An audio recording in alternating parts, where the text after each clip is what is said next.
Hey folks, it's Rob. Welcome back to our 20th episode in this series on the Monstrous Compendium Appendix for the Mystara setting from 1994's TSR.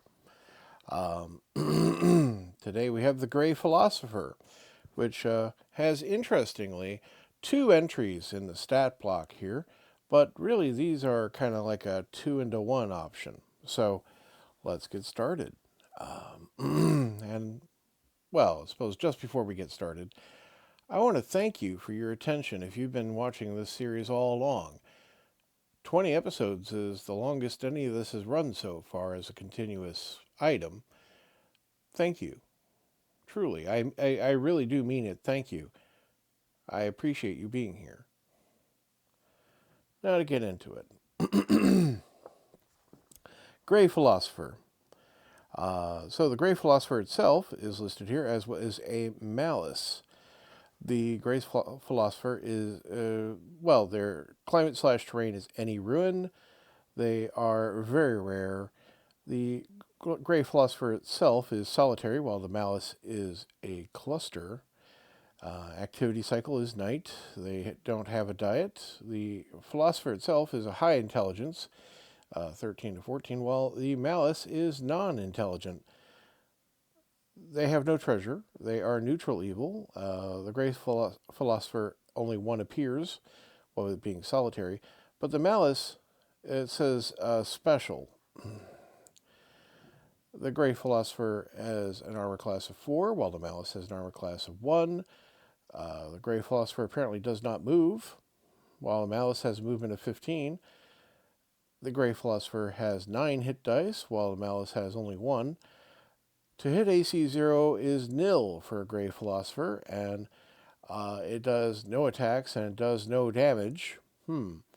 While the Malice has 1 attack, which has a 2-hit AC 0 of 11, 1 attack, and its damage is a bite of a D10, D8, or D6.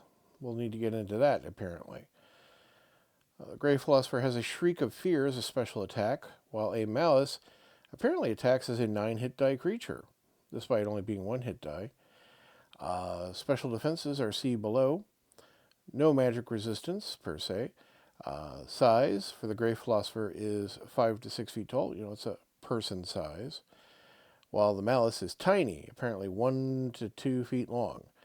The Gray Philosopher has fearless morale. It's functionally unbreakable at 20. While Malice is champion morale, 15, so technically their morale can be broken. XP value of 2,000 for the Gray Philosopher, while a Malice is 120 XP. A Gray Philosopher is the undead spirit of an evil cleric who died with some important philosophical deliberation yet unresolved in his or her mind. In its undead state, the creature does nothing but ponder these weighty matters. The Gray Philosopher appears as a seated, smoke-colored, insubstantial figure swathed in robes. It always seems deep in thought. Flying through the air surrounding the Philosopher are a number of tiny, luminous, wispy creatures known as malices. They have vaguely human faces, gaping maws, and spindly clawed hands. These vindictive creatures are actually the Philosopher's evil thoughts, which have taken on substance and a will of their own. And you can see, actually this is a fairly good representation for a change. The scan's not too bad. We have a seated ghostly figure. He is pondering in thought. He's not pondering an orb, but you can put one there if you need. We have some yellowish, greenish things kind of moving around him. These little wisps here. And you can see it's like he's got a little maw here, and this one's got little claws here. And yeah, it's quite a good representation of what's described. Combat. The Gray Philosopher cannot be turned by a cleric, but has no attack of its own. It will not defend itself. Both the Philosopher and its malices are immune to mind-affecting magic, charm, phantasmal force, etc., and to attacks from non-magical weapons. Unlike the Philosopher, malices constantly search for victims on which to vent their petty but eternal spite. Malices do not stray more than 100 feet from the philosopher, but may pass through the narrowest of openings in their ceaseless flight. So, because they can move 15, they can functionally move pretty much anywhere in that sphere almost instantaneously, except for basically like the opposite corner. Um, and they can pass through the nearest of openings in their ceaseless flight. So, it doesn't really matter. I guess like an actual wall will stop them, but if there's any kind of any ability to permeate that wall, they will pass through it. But they are not insubstantial, right? When they find a victim, the Malices immediately launch themselves at it. Creatures attack as 9 hit dice monsters, and the amount of damage their vicious bite inflicts depends on the victim's alignment. D10 for good characters, whom the Malices especially despise, D8 for neutral characters, and D6 points of damage for evil characters. Clerics can turn Malices as specters. A Malice normally attacks until destroyed or turned. However, all these creatures vanish instantly if their philosopher is destroyed. Until that moment, the philosopher never breaks its concentration, even if attacked. However, in its final seconds, the philosopher looks up with an expression of malicious enlightenment on its face, and then vanishes with a lingering shriek of evil delight. So, crack out your best just evil cackly wail. Channel that inner Scooby-Doo ghost thing and let loose at the table. It's your job as DM.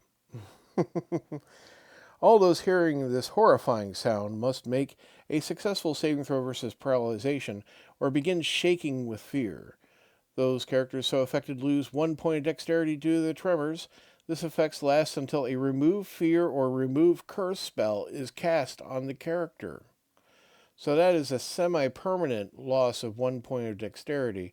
It is curable, but I forget exactly how troublesome it is to get hands on it. Remove fear, but remove curse is probably one of the bigger temples, right?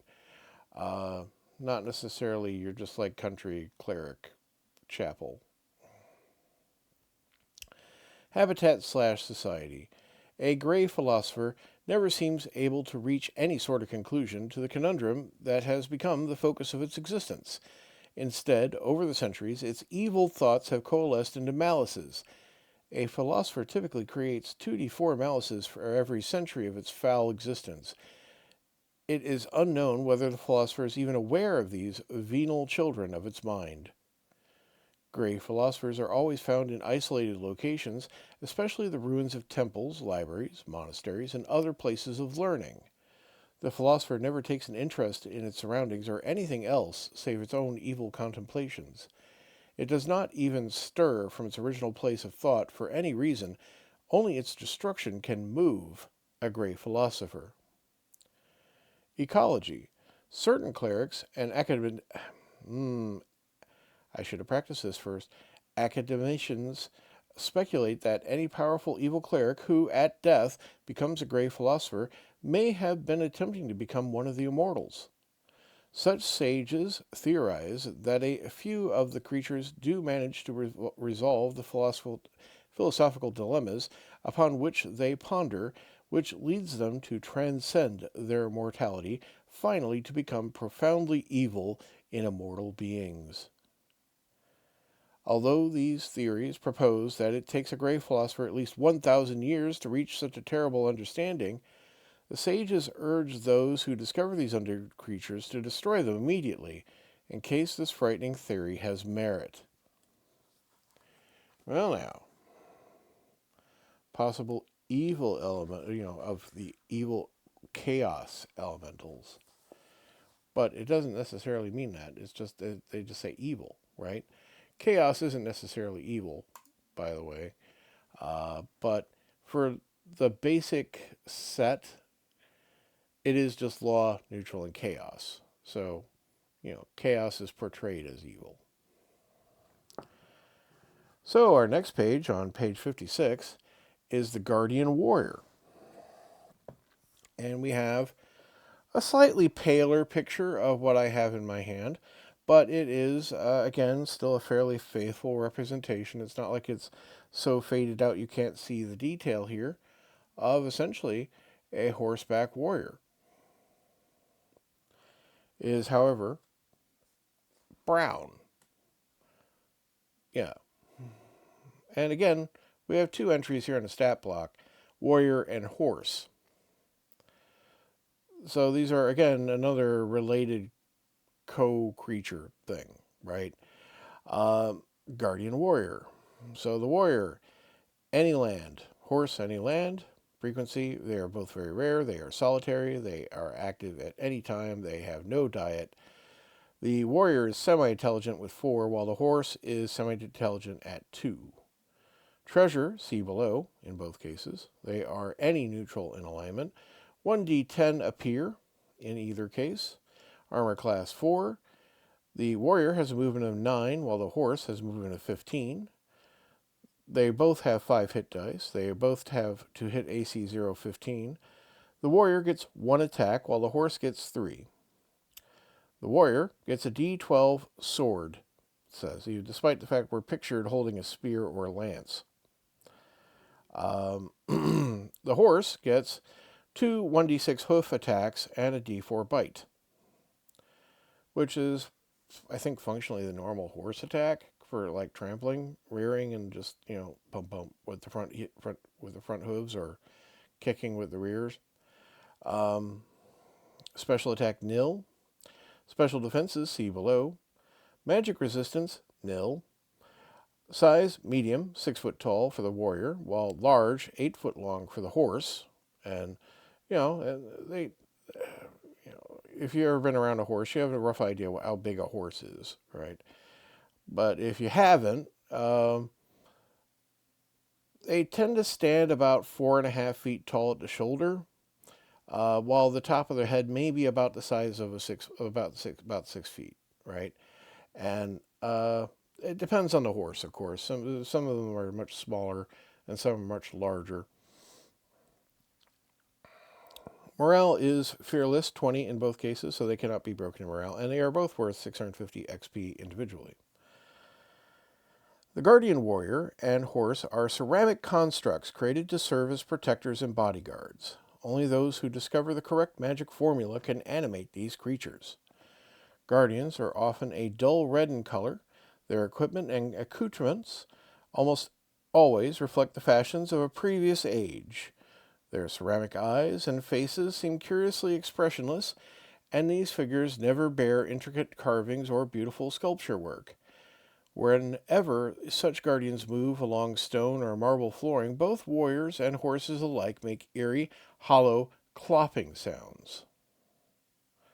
I guess imagine if you were trying to move a vase, right? And it just was like instead of it being an iron-shod horse, imagine it had each one was like a hollow kind of vase just clopping down on the ground. I don't know if that makes any sense to you. Combat. Actually, thinking about this whole thing, I'm wondering exactly when they found the terracotta army in China. I think it was in the 80s. So, that would be a fairly relevant and recent thing at this point. Interesting, right? Combat. In battle, the Guardian Warrior attacks with its ceramic weapon, normally a broadsword. However, no matter what weapon the construct wields, it inflicts 1d12 points of damage with every successful attack. When commanded by an animator of similar alignment, see Habitat/Society, the Guardian can obey simple orders, although it is not capable of following complex commands or attack plans. Guardians are immune to fire-based attacks, although such assaults do cause them to emit a frightening, dull red glow for one turn. They also remain immune to acid, to mind-affecting spells such as sleep and friends, and since they have no working eyes, as such, to spells affecting vision, such as light, darkness, etc. Attacks from edged and piercing weapons inflict only 1 point of damage, plus any magical bonus, although the attacker thinks the weapon causes full damage. Blunt weapons do inflict full damage. Habitat slash society. Oh, sorry. Have I have accidentally touched the keyboard in the course of recording. I am sorry about this. And we are not on the right page anymore.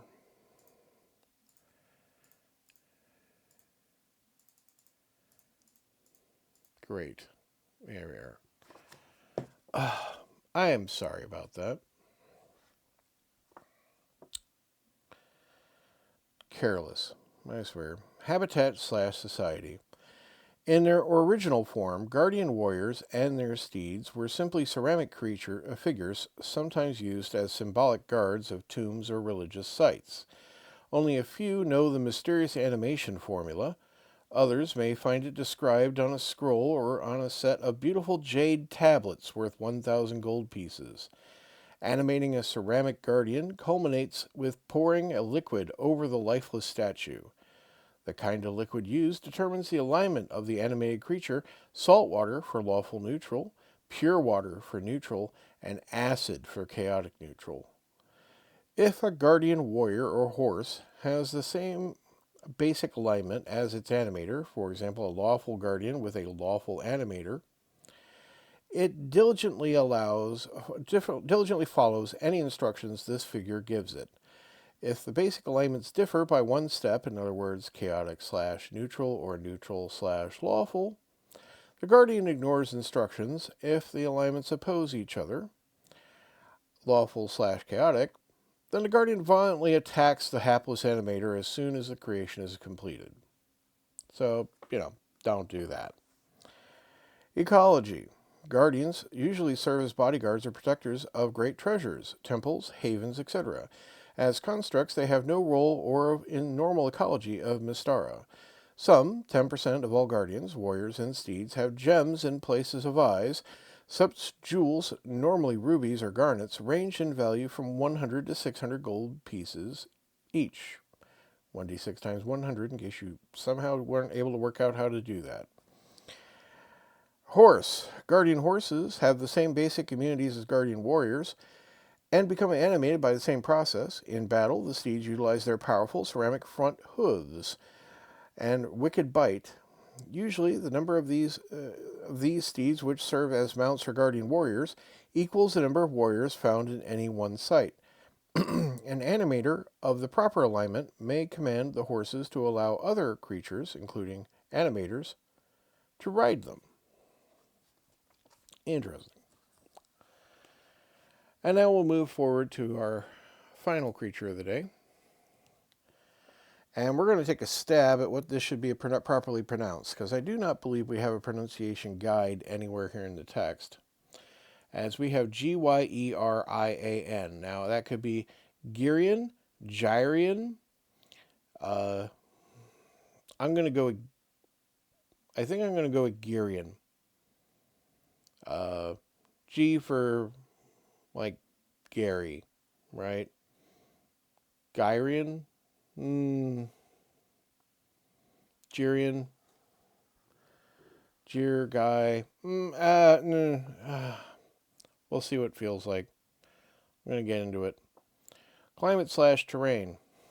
Temperate, plain, or forest. Their frequency is rare. They are in a flock. They are active during the day. They are omnivores of average intelligence, 8 to 10. They have treasure type K/W. They are chaotic good. 2d4 will appear. Armor class 3. Movement 15 on the ground. Because despite being bird creatures, apparently they don't fly. Well, birdish. Hit dice 3 to hit AC 017. Number of attacks 3. You get 2 1d4 claws and a 2d4 peck from the beak. Its special attack is a sneeze. No special defense or magic resistance. They are size small to medium, 3 to 6 feet tall. Morale is average, only 8. XP value is 120 for the Gyerian, while a 270 XP value for what is called a cock robin, and 1,400 for a rooster. Gyerians, excitable bird-like humanoids, make their home in the grasslands and forests of Mystara. Although flightless, Gyerians are migratory beings that travel in flocks, moving east to west every spring and returning in the fall. The creatures usually stand 3 to 4 feet tall, but certain specimens may grow as tall as 6 feet. They all have bulging eyes and sharp, hooked beaks. Fine feathers ranging from light tan to deep brown cover their bodies, while their arms sprout longer feathers to give the appearance of wings. Gyerians possess long, graceful, four-fingered hands and powerful clawed feet. So here we have one. It's holding something, right? A little snail, its foot for scale.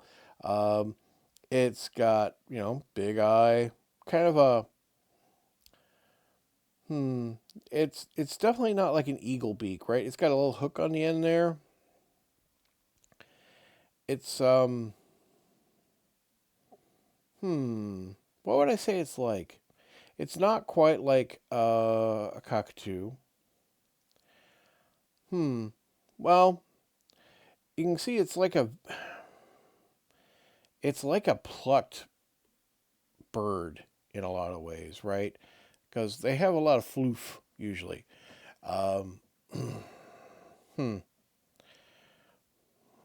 But the image you have here is a paler version of what I hold in my hand, as usual. This is definitely a bit darker and more detailed in the picture in the book. These light tan areas. And this is definitely a darker blue, as is the snail. But again, the scan process washes these pictures out, unfortunately, especially loses blue and lighter tones. It's unfortunate. Combat. The naturally nervous Gyerians never seek out fights. Instead, they flee whenever an opportunity presents itself. However, when retreat seems impossible or when their young face a threat, the creatures attack by clawing with their powerful three-toed feet and jabbing with their hooked, beak-like noses.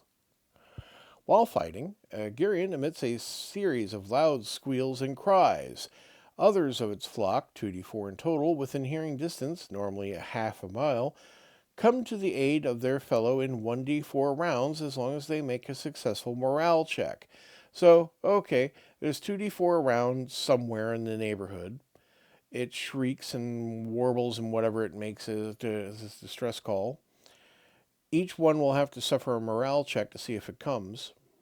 But, so first off, you'd roll your 2d4 to determine how many are within hearing distance, and then you would roll a morale check for each one to see if it's coming, if you want to play it fully random. Alternately, you could assume that each one that you rolled up has already passed the morale check, and then you just roll d4 rounds for each one to see when it shows up. But it says half a mile, but it only has a move of 15. To show up inside 1 to 4 rounds, it has to be fairly close. Additionally, a very nervous Gyerian may emit a tremendous sneeze, so powerful that anyone in front of the creature must make a dexterity check or be bowled over for 1d4 points of damage. Any such unfortunates must spend the next round recovering their footing. A Gyerian may sneeze any time it feels particularly nervous, even when not in battle, but it cannot use any other attack in the same round. Habitat/society. As social creatures, Gyerians live in flocks of 10d4 individuals. Their settlements, simple affairs known as Gyre, your comment below as your preferred pronunciation. Comments on a postcard. Are composed of nesting huts woven from straw and branches and daubed with mud. Plains Gyerians hide their dwellings among tall grasses, while those in the woods secrete them within tall bushes. They build these homes quickly each year, meaning them to last only until migration. Each flock has its own migratory patterns and settlement areas. A Gyerian separated from its flock always can find its way back to one of its flock's nesting grounds. The extremely shy Gyerians generally avoid contact with other humanoids, particularly humans. However, they get along well with elves and feel less nervous dealing with humans if elves are present. Gyerians go through elaborate mating rituals in the early spring. For several weeks, males of the species grow feathers in vivid greens and blues over most of their bodies. During these weeks, the males put on complicated displays ranging from beautiful dances to sparring contests involving 2 to 5 creatures. Only during this time of year do male Gyerians go out of their way to attack humans and other humanoids. This behavior ends when the mating season does. Female Gyerians lay 1d4 eggs, which they guard fiercely. The eggs hatch in late summer, producing young that quickly become mobile. The fussy Gyerian mothers tend to keep their fledglings no more than a few wingspans from themselves. Ecology. Gyerians are restless fishers and gatherers that remain constantly on the lookout for berries, roots, insects, fish, and snails that make up their diet. A particularly hungry Gyerian will resort to eating grasses or even hunting rabbits, giant rats, and other small game. These creatures treasure gems and other shiny objects solely for their pretty appearance. They often fill their homes with such items, and the higher-ranking members of the flock adorn their bodies with shiny rings, necklaces, etc. Their fascination with such objects can become so extreme that, on occasion, a group of Gyerians may enter human encampments in search of baubles. Cock robins. One of every 10 Gyerians is a larger specimen known as a cock robin, a foe more formidable than an average Gyerian. AC 2, HD 5 hit dice, damage D6, D6, 2d12, size 5+ feet tall. Roosters. A flock of Gyerians always follows a powerful rooster. These leaders are very tall, 6 feet, and strong, AC 1. Hit dice 7, damage D8, D8, 2d6, 2d16. 2d16? I don't think that's what they meant. I think they meant 2d8 or 2 to 16, right? There's no d16 to roll.